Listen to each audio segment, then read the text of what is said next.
Hi, amazing artists. This is Miss Clary.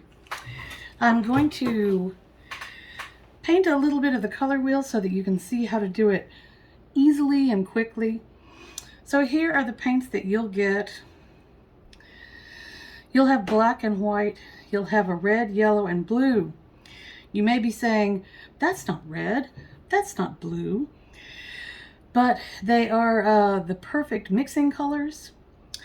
If we had really high quality paint, we would use a true red, a true blue, yellow, and we could theoretically mix all of the colors.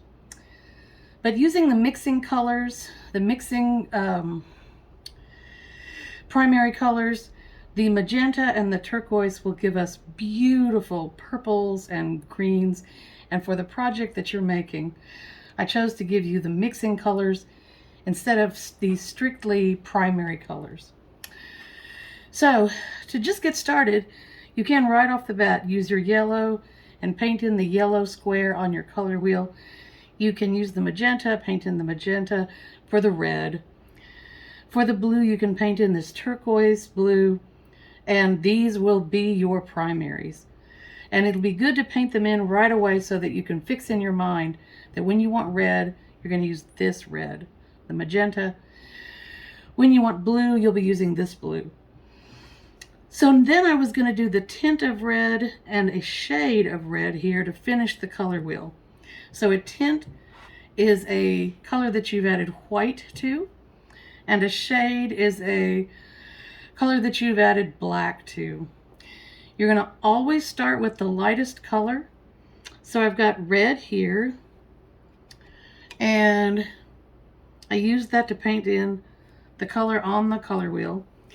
I put a little bit of red here. Notice that I have very little here. You're going to paint this tiny little place, so you don't need a ton of paint, because and the shade is even less, just a tiny little bit. So you just need a little dab of paint. Also, this set of paints is supposed to help you be enough paint to paint the color wheel and then the project that we're going to do afterwards, which is finding a part of a candy wrapper and using the paints, mixing paints to match the colors on the candy wrapper.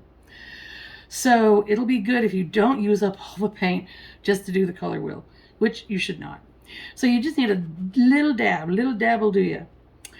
To make the tint, and since we always start with the lightest, that's why I put white here.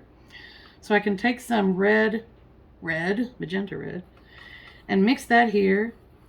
And I've got a perfect medium tint here.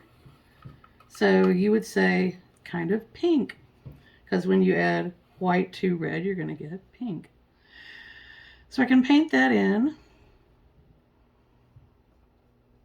And I'm going to get that painted in and not... You could give it several coats. I didn't clean my brush quite well enough. It's got a little water in it. But this is just a practicing mixing paints. I've got a little piece of paper here to dab my brush. So now I'm going to take a little bit of black. Boy, you do not need much of black. Look, I'm just going to use a little dab, and I'll mix it here, or I could have mixed it even here. And now it's darker. I could add another dab, but I think this, you'll see that it's darker. Yes. And again, I could have dried my brush a little more, although it's okay. And there's the dark. You will have a circular paint palette. This was all I could find to do this, but that's what your color wheel will look like, because we're making tints and shades of one color. So to do the then I would take the red. I've got the red here. Actually, I need to clean this out.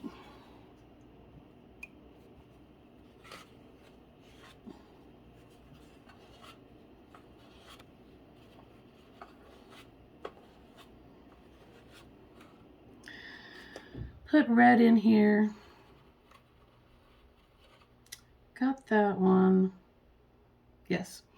And to mix up the red violet, since we are heading to violet and then blue violet, I'm going to add a little bit of turquoise and not very much, just a little bit, and see if I can get to a blue violet.